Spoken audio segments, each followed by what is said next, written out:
Imagine só, estamos em pleno 2024 e a guerra na Ucrânia ainda se arrasta como um pesadelo sem fim. O presidente dos Estados Unidos, em um gesto que muitos interpretaram como desesperado, anunciou que tentaria convencer Putin a encerrar o conflito. Mas será que alguém ainda acredita nisso? Enquanto isso, as engrenagens da política internacional giram sem parar. O mesmo líder americano deixou claro que se as negociações não avançarem, novas sanções contra a Rússia serão inevitáveis, e não estamos falando de medidas tímidas. O Congresso já prepara um pacote devastador, capaz de estrangular ainda mais a economia russa. Enquanto o Ocidente aperta o cerco, Moscou continua sua estratégia de provocação. Na última madrugada, mais de 270 drones foram lançados contra alvos ucranianos, deixando um rastro de destruição e vítimas civis. É como se Putin estivesse determinado a mostrar ao mundo que não tem a menor intenção de recuar, mesmo com as advertências de Trump ecoando em seus ouvidos.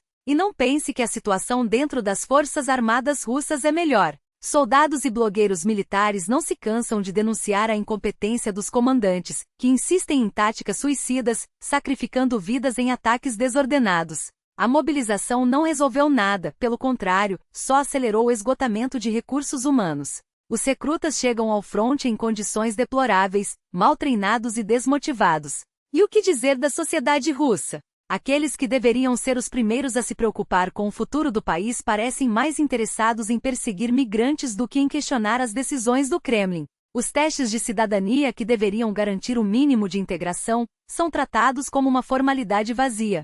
Enquanto isso, a máquina de propaganda estatal trabalha a todo vapor, vendendo a ilusão de que tudo está sob controle. Voltando ao cenário internacional, as conversas sobre um possível cessar-fogo soam cada vez mais ocas. Trump, em sua habitual postura de negociador autoconfiante, acredita que uma ligação com Putin pode mudar o jogo. Mas quem conhece a dinâmica dessa guerra sabe que não há espaço para otimismo. As negociações em Istambul, que deveriam ter sido um ponto de virada, se revelaram um teatro de sombras. A delegação russa, liderada por figuras sem poder real de decisão, não trouxe nada além de exigências absurdas, como a rendição incondicional da Ucrânia. O único avanço palpável foi a possibilidade de um grande intercâmbio de prisioneiros, algo importante, mas que não resolve o cerne do problema. O secretário de Estado americano reforçou a pressão, declarando que novas sanções estão a caminho caso não haja progresso.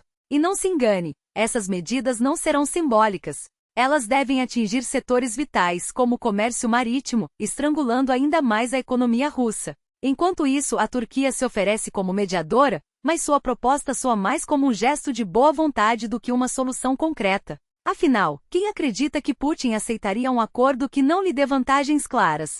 E por falar em Putin, vale lembrar as declarações polêmicas de Trump sobre a invasão. Ele sugeriu que, se não fosse pela lama que atrasou os tanques russos, Kiev teria caído em questão de horas. Uma afirmação controversa, mas que reflete uma verdade incômoda. A resistência ucraniana foi decisiva, e a incompetência logística russa salvou a cidade de um destino ainda mais trágico. Não é à toa que a China, interessada em evitar um conflito prolongado, teria pressionado Moscou a adiar o início da guerra para um período mais favorável, mas a natureza não colaborou.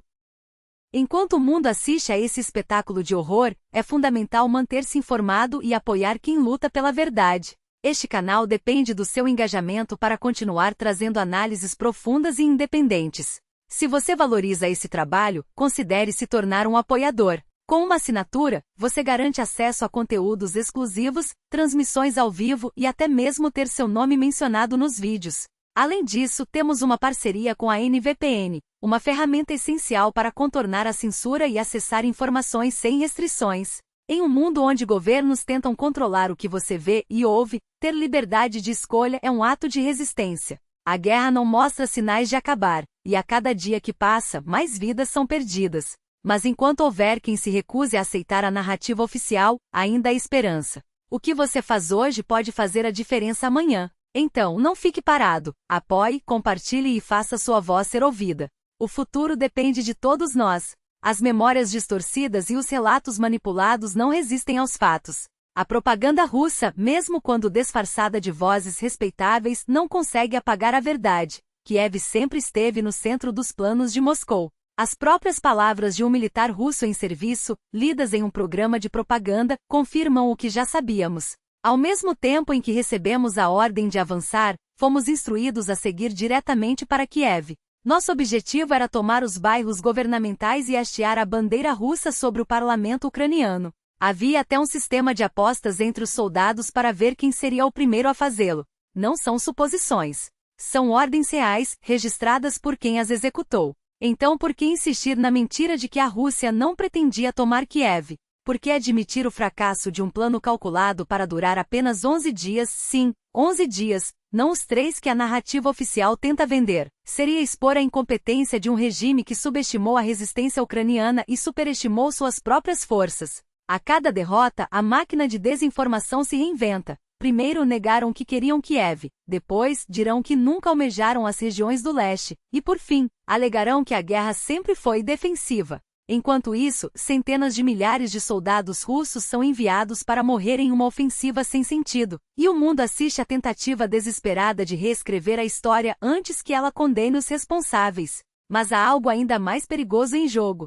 Documentos revelados pelo Financial Times mostram que Putin rejeitou categoricamente o plano de paz de 22 pontos proposto pelos Estados Unidos, um acordo que previa cessar-fogo imediato, garantias de segurança para a Ucrânia e negociações para sua adesão à União Europeia. A Rússia não quer paz, quer rendição. E enquanto Trump e figuras como Marco Rubio flertam com a ideia de negociações, o Kremlin já deixou claro, não há espaço para compromissos.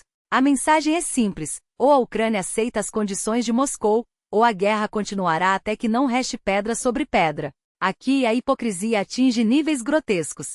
O cessar-fogo não foi uma ideia de Zelensky, mas uma imposição dos Estados Unidos, pressionados pela exaustão internacional e pela necessidade de conter a crise humanitária. A Ucrânia sempre soube que pausas temporárias só serviriam para a Rússia reorganizar suas tropas e atacar com mais força depois. E agora, quando os americanos finalmente apresentam um plano concreto, Putin o rejeita sem hesitar. Não é surpresa. Para ele, a guerra não é um erro, é uma estratégia. Uma estratégia que visa não apenas a Ucrânia, mas o enfraquecimento do Ocidente, a desestabilização da Europa e a reafirmação de um mundo onde a força bruta dita as regras. E o que Trump tem a ver com isso? Muito mais do que gostaria de admitir. Suas declarações recentes, de que resolveria o conflito em um dia, ou que pressionaria Kiev a ceder territórios, não são apenas palavras vazias. São música para os ouvidos do Kremlin. Putin não precisa de um aliado nos Estados Unidos, precisa de um presidente que questione o apoio à Ucrânia, que semeie dúvidas sobre a OTAN e que transforme a guerra em mais um tema de polarização política. Trump, com sua obsessão por negócios e sua aversão a alianças, é o candidato perfeito para esse jogo. Sua recente viagem ao Oriente Médio, onde celebrou acordos comerciais como vitórias pessoais, revela uma mentalidade perigosa. Para ele, a guerra na Ucrânia é um empecilho, não uma tragédia. Um obstáculo a ser removido, não um crime a ser punido. O pior cenário? Trump, seduzido pela ilusão de um legado histórico, aceita as condições de Putin. Kiev é pressionada a entregar Kherson e Zaporizhia. A ajuda militar ocidental é cortada. E a Ucrânia, isolada e traída, vê seu futuro ser decidido em mesas onde não tem assento. Não é paranoia. É o que acontece quando líderes priorizam vaidade sobre princípios e quando a diplomacia se torna refém de interesses eleitorais. Mas há uma alternativa. Uma em que o Ocidente não recua, em que a pressão sobre a Rússia não diminui e em que a Ucrânia recebe as armas necessárias para defender sua soberania. Uma em que Trump, se eleito, seja confrontado com a realidade. Putin não quer negociar. Quer vencer, e a única linguagem que ele entende é a da força. Não é tarde para evitar o pior, mas o tempo está se esgotando. Cada dia de hesitação é um dia a mais de sofrimento para milhões de ucranianos, e um passo mais perto de um mundo onde a impunidade se torna a norma. A escolha é nossa, e o preço da inação será pago em sangue. E o que vemos é um espetáculo de manipulação. Putin, Putin, Putin, como se repetir o nome do ditador fosse suficiente para expor a verdade. O entrevistador insiste e pressiona, martela a mesma tecla até que Trump, visivelmente irritado, responde com evasivas. Mas a pergunta volta, e volta, e volta. Porque sabem, e nós também deveríamos saber, que palavras para ele são apenas moedas de troca. Hoje promete, amanhã nega. Hoje jura lealdade à Ucrânia, no dia seguinte diz não se lembrar de ter dito nada. É assim que opera um homem que transforma a incoerência em estratégia e a mentira em ferramenta de poder. Mas não nos perderemos em decifrar as contradições de Trump. Não é dele que depende o futuro da Ucrânia. Nosso foco deve estar em quem ainda resiste, ainda pressiona, ainda age. Como Mike Johnson, o último representante minimamente coerente de um partido que em outros tempos teria vergonha de sua própria capitulação. Johnson, pelo menos, mantém uma linha clara, chamou a delegação russa de insulto, recusou-se a negociar com enviados de baixo escalão e agora exige que Moscou prove sua seriedade ou enfrente consequências. Não é pouco. É o mínimo que se espera de quem ainda acredita que a liberdade não se negocia. Enquanto isso, a Europa avança. A Comissão Europeia anuncia um novo pacote de sanções mais duras, mais abrangentes. Restrições ao Nord Stream, tetos mais baixos para o preço do petróleo russo, bloqueios a navios-tanque, sanções contra o setor financeiro e a indústria de defesa. Não são medidas simbólicas. São golpes calculados porque Putin só entende uma linguagem, a da pressão implacável. E a mensagem é clara: enquanto a Rússia se recusa a negociar, enquanto continua bombardeando cidades e assassinando civis, o cerco só vai apertar. Mas sanções, por mais necessárias, não bastam. O que acontece no fronte depende também de nós. Depende de quem ainda acredita que a Ucrânia pode vencer. Depende de quem entende que cada drone, cada equipamento, cada suprimento enviado para as linhas de frente é um passo a mais rumo à vitória. Hoje, a 93ª Brigada Mecanizada, uma unidade que vocês já conhecem, que já provou sua coragem, precisa de drones de reconhecimento avançado. Precisa de tecnologia para interceptar ataques, para localizar alvos, para salvar vidas. E essa é uma das áreas onde a Ucrânia ainda corre contra o tempo, onde cada doação faz diferença. Escutem o que dizem os soldados. Não são heróis de filme. São homens exaustos que passam noites em trincheiras geladas, que contam os minutos entre um ataque e outro, que dependem de baterias, de carregadores, de equipamentos básicos para sobreviver. Estamos cansados, mas não vamos recuar, diz um deles.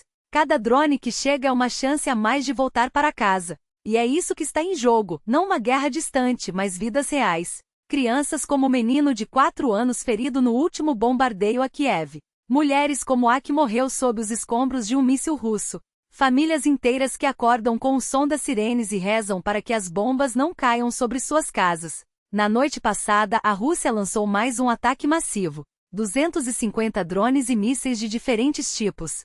88 foram abatidos.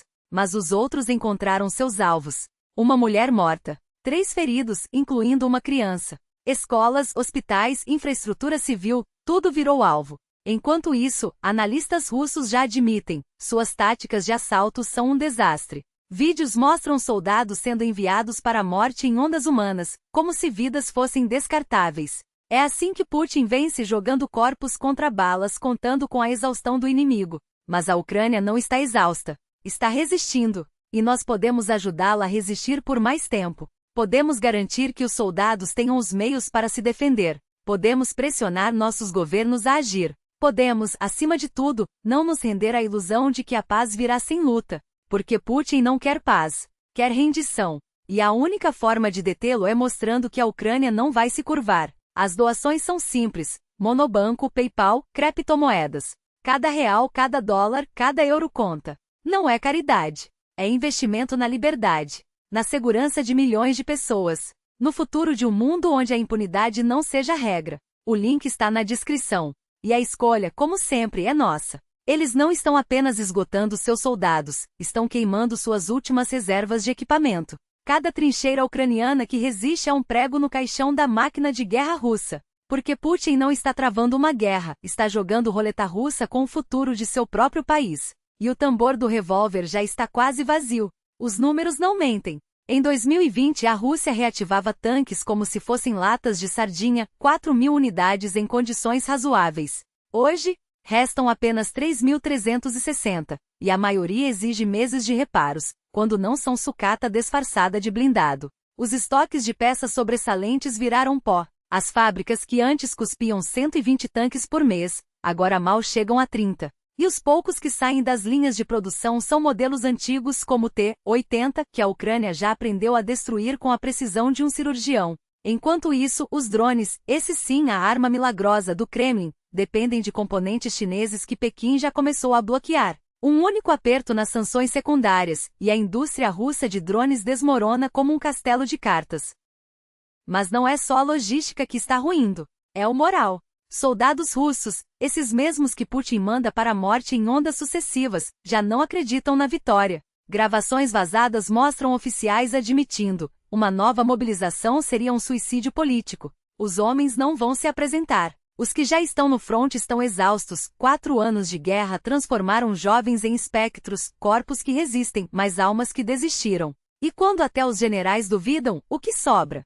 Apenas a crueldade cega de um regime que prefere sacrificar seu povo a admitir a derrota. A Ucrânia, por outro lado, não tem o luxo de desistir. Cada drone abatido, cada tanque destruído, cada soldado russo que recua é uma prova de que a resistência funciona. Mas a resistência custa caro. Custa munição, custa tecnologia, custa vidas. E é aqui que você entra. Não como espectador, mas como parte da linha de frente.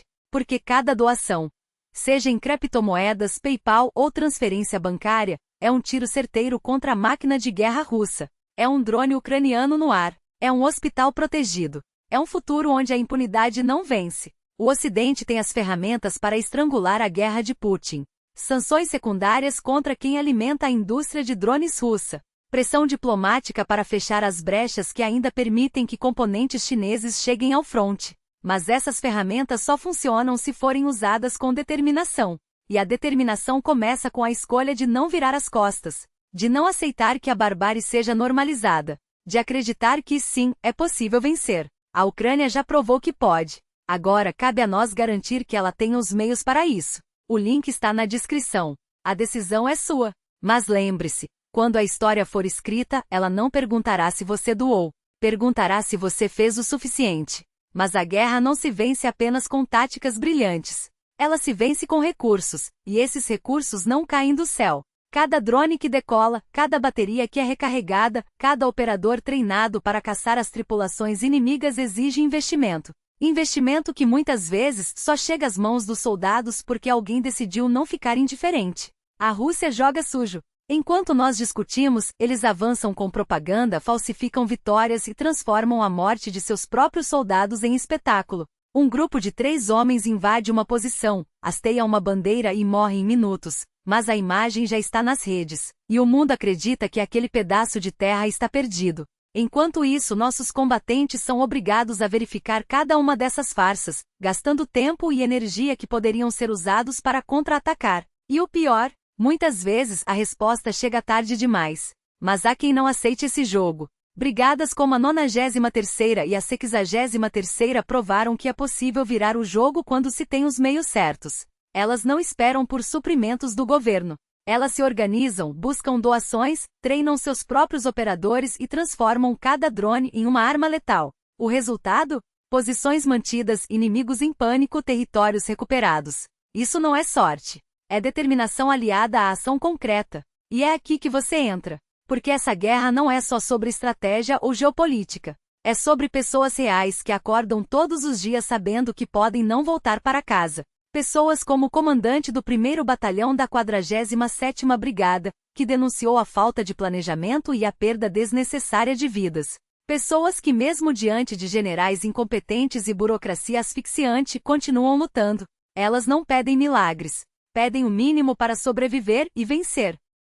A pergunta não é se você pode ajudar, é se você vai escolher não fazer nada, porque a história não julgará quem doou pouco ou muito, julgará quem virou as costas quando mais importava. O link está na descrição. A decisão é sua. Mas lembre-se, quando os livros forem escritos, eles não perguntarão se você hesitou, perguntarão se você agiu. E a verdade é que por mais que tentem distorcer os fatos, a realidade não se dobra aos interesses de quem quer que seja. Cada avanço russo, cada metro conquistado, custa caro em vidas, em recursos, em tempo que se esvai sem trazer vitória. Enquanto isso, a Ucrânia resiste, não porque acredita em milagres, mas porque sabe que ceder é morrer. E mesmo assim, as narrativas oficiais tentam pintar um quadro diferente, como se a guerra fosse um jogo de xadrez onde as peças se movem sozinhas, sem sangue, sem dor. Mas os números não mentem. A cada dia, a linha de frente se torna um moedor de homens e máquinas, onde nenhum dos lados tem força para dar o golpe decisivo. A Rússia joga suas últimas fichas em ofensivas desgastantes, enquanto a Ucrânia se agarra à esperança de que o cansaço do inimigo um dia o fará recuar.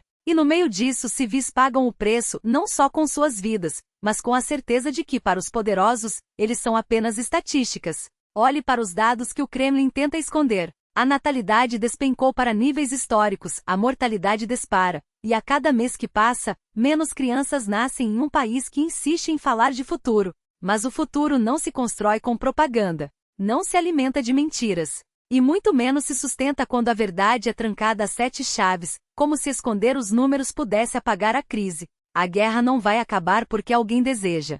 Ela vai se arrastar, lenta e cruel, até que um dos lados não aguente mais, ou até que o mundo decida que já viu demais. E é aí que você entra. Porque enquanto os generais calculam perdas e os políticos fazem discursos, são as pessoas comuns que mantêm a esperança viva. São os doadores, os voluntários, os que não viram as costas quando a história pediu socorro. Não espere pelo momento perfeito. Ele não existe. Não espere que outros ajam por você. Eles já têm suas próprias batalhas. O que está em jogo não é apenas um território, mas a ideia de que a humanidade ainda vale a pena. E essa escolha é sua. Agora, antes que os livros sejam escritos, e antes que você tenha que explicar por que quando o mundo precisou, você escolheu ficar em silêncio. Eis a Rússia que se esvai. Não por acaso, mas por escolha. Cada mês, um novo recorde de morte, menos nascimentos, mais covas. O país encolhe enquanto seu líder desperdiça vidas em uma guerra sem sentido, como se os corpos dos jovens fossem moeda de troca para alimentar uma máquina de ódio. Soldados voltam mutilados, sem teto, sem futuro, e o Estado vira as costas. Como o caso de Andrei Naidenov que lutou, sangrou e agora vive em um barraco sem teto com a família à deriva. A administração diz que a casa é habitável. Habitável? Um escombro onde falta tudo, menos a indiferença. E o que dizem os defensores dessa Rússia? Que são patriotas, que amam a cultura. Então por que não sabem responder a perguntas básicas sobre sua própria história? Por que confundem a Primeira Guerra Mundial com a Revolução? Por que quando confrontados com o mínimo de conhecimento gaguejam, xingam e fogem? A verdade é simples, esses guardiões da pátria não amam nada além de sua própria ignorância. Não conhecem Dostoiévski, mas veneram a violência. Não entendem Tchaikovsky, mas aplaudem a censura. Não leem Tolstói, mas queimam livros.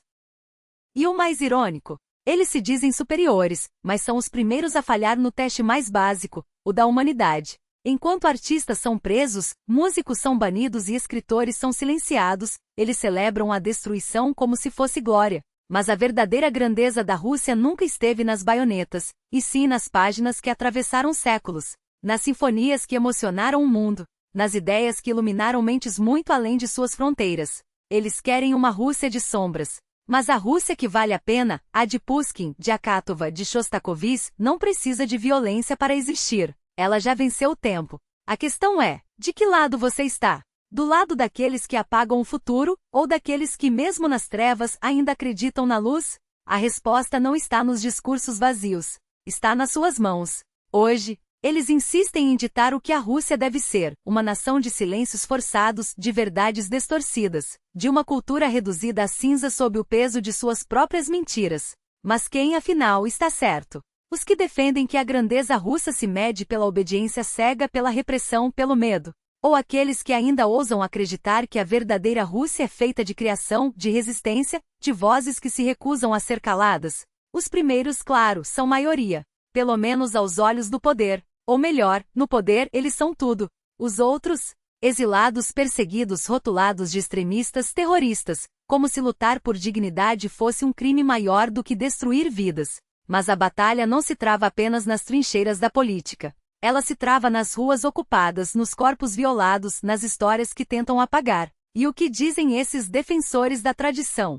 Que valores são esses que se constroem sobre estupros sistemáticos, sobre meninas de 15 anos transformadas em presas de guerra, sobre soldados que, em nome de uma bandeira, cometem atrocidades que envergonhariam até os piores regimes?